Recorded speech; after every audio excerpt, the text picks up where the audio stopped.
अयोध्या नगरी आनंदाने उजळून निघाली होती. सर्वत्र फुलांची सजावट, शंखनाद आणि जय जयकार, कारण श्रीरामाचा राज्याभिषेक होणार होता. पण त्या आनंदाच्या सावलीत कैकेयीच्या मनात ईर्षेची बीज उगवत होती. मंथरेच्या विषारी शब्दांनी तिचं मन दूषित केलं. तिला वाटू लागलं, राम राजा झाला तर भरत मागे पडेल. तिला आठवलं, एकदा दशरथांनी तिला 2 वरदानं दिली होती. त्या आठवणीने तिच्या मनात हट्ट उफाळून आला. ती दशरथांसमोर आली, राग आणि थंडपणाने. महाराज, तुम्ही मला 2 वर दिले होते, आठवतंय का? आज मला ते दोन्ही वर पूर्ण हवे आहेत. असं कसं विसरेन मी? माग माझ्या प्रिये, तुला जे हवंय ते माग.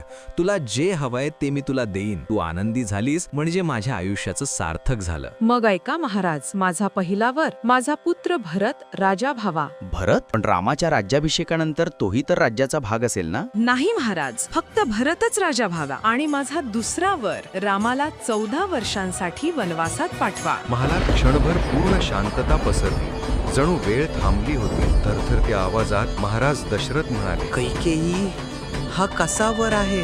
रामाशिवाय मी श्वासही घेऊ शकत नाही. मग त्या प्राणापेक्षा वचन मोठं ठेवा महाराज. तुम्ही शब्द दिले होते. राजा हरवला आणि फक्त एक असहाय्य पिता उरला, वचनात अडकलेला. दशरथ राजा कोसळले, तेज हरवलं, डोळ्यात अश्रू आले, हृदय थरथरलं. पण कैकेयी आपल्या हट्टावर ठाम होती. त्या हट्टाने अयोध्येचा आनंद दुःखात बदलला. राजा दशरथ तडफडले. रामाने शांतपणे वनवास स्वीकारला आणि त्या क्षणापासून कैकेयीचं मनही रिकामं झालं. पूर्ण गोष्ट पाहण्यासाठी आजोबांच्या गोष्टी या आपल्या YouTube चॅनलला आजच भेट द्या.